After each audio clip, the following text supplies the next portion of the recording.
Assalamualaikum warahmatullahi wabarakatuh. Saya Anjeli Rika Friska, saya kelas S1H dari Pendidikan Ekonomi.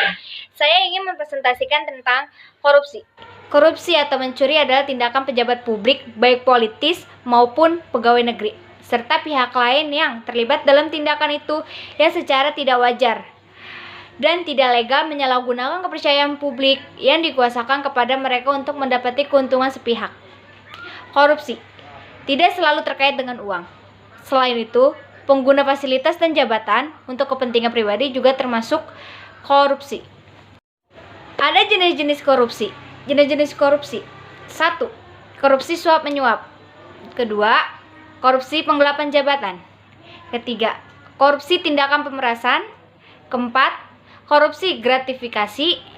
Kelima, korupsi benturan kepentingan pengadaan. Keenam, korupsi perbuatan curang. Ketujuh, korupsi keuangan negara. Penyebab dari korupsi.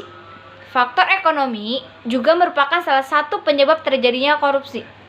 Selain rendahnya gaji pegawai, banyak aspek ekonomi lainnya yang menjadi penyebab terjadinya korupsi. Di antaranya adalah kekuasaan pemerintah yang dibarengi dengan faktor kesempatan bagi pegawai pemerintah untuk memenuhi kekayaan mereka dan kroninya. Ada juga dampak dari korupsi. Korupsi menghambat pertumbuhan ekonomi dan mempengaruhi operasi bisnis, lapangan kerja, dan investasi.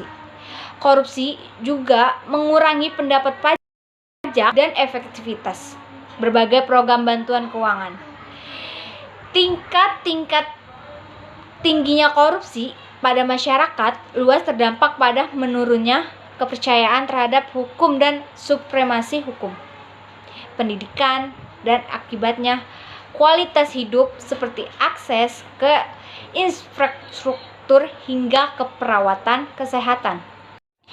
Contoh dari suap menyuap merupakan tindakan pemberian uang atau penerimaan uang atau hadiah yang dilakukan oleh pejabat pemerintah untuk melakukan atau tidak melakukan sesuatu bertentangan dengan kewajibannya, sebagaimana perbedaan hukum formil dan material.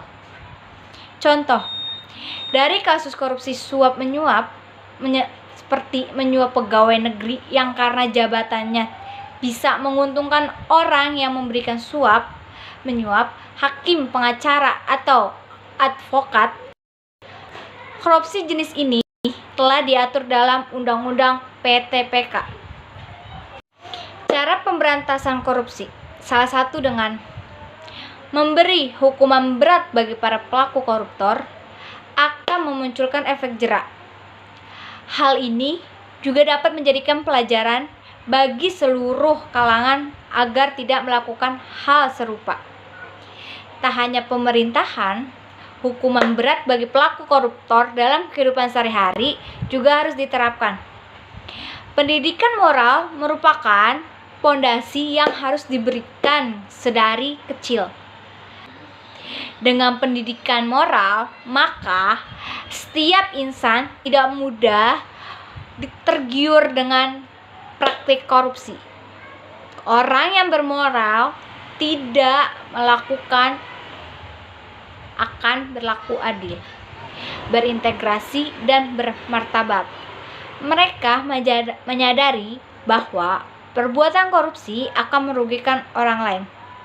Sekian dari saya yang mempresentasikan tentang korupsi. Kalau ada kata-kata atau bahasa-bahasa yang kurang tepat, mohon dimaafkan. Wassalamualaikum warahmatullahi wabarakatuh.